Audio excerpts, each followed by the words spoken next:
तो इंडिया में मेंटेनेंस का लॉ है जो ये कहता है कि डाइवोर्स के बाद अगर वाइफ अपने आप को खुद से मेंटेन नहीं कर पा रही है तो हस्बैंड को हर महीने कुछ पैसे देने होंगे ताकि वाइफ अपना गुजारा कर सके। पर इसमें एक बड़ा ट्विस्ट आता है 1978 में, जब एक जाने माने वकील ने दूसरी शादी कर ली और अपनी 62 ईयर ओल्ड पहली वाइफ को ट्रिपल तलाक दे दिया, डाइवोर्स दे दिया।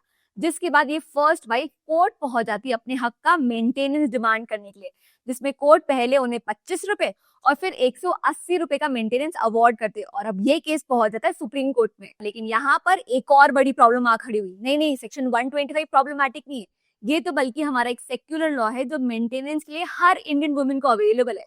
प्रॉब्लम ये है कि हमारे इस केस में जो कपल है ये एक मुस्लिम कपल है और मुस्लिम पर्सनल लॉ ये कहता है कि डाइवोर्स के केस में हस्बैंड सिर्फ इद्दत पीरियड में ही मेंटेनेंस प्रोवाइड करेगा, उसके बाद वाइफ उसकी रिस्पॉन्सिबिलिटी नहीं रह जाती।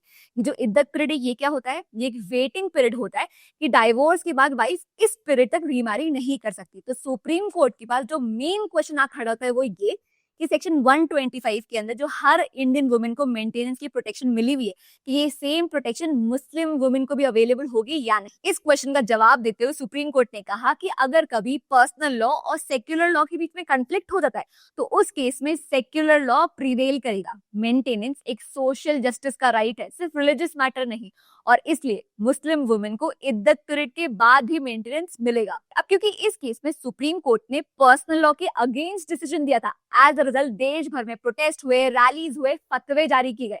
आप मानोगे नहीं, सोसाइटल प्रेशर इस हद तक बढ़ गया था कि शाह बानो को अपना केस वापस लेना पड़ा। उन्होंने जीवन भर मेंटेनेंस एक्सेप्ट ही नहीं किया। और दूसरी तरफ सुप्रीम कोर्ट के डिसीजन को रिवर्स करने के लिए तब की जो गवर्नमेंट है वो एक लॉ पास कर देती है जो ये कहता है कि एक मुस्लिम हस्बैंड डाइवोर्स के बाद सिर्फ इद्दत पीरियड तक लगभग 3 महीने के लिए अपने वाइफ को मेंटेनेंस प्रोवाइड करेगा, उसके बाद उसकी कोई रिस्पॉन्सिबिलिटी नहीं बनती। लेकिन सैड होने वाली बात नहीं, क्योंकि इस केस के खत्म होने के कुछ साल बाद ही डैनियल लतीफी जो शाह बानो के ही लॉयर थे वो सुप्रीम कोर्ट जा पहुंचते और ये मुद्दा उठाते कि हम इंडिया में मुस्लिम वुमेन को बाकी इंडियन वुमेन की तरह ट्रीट क्यों नहीं कर रहे, उनके पास भी मेंटेनेंस का सेम हक अवेलेबल क्यों नहीं है।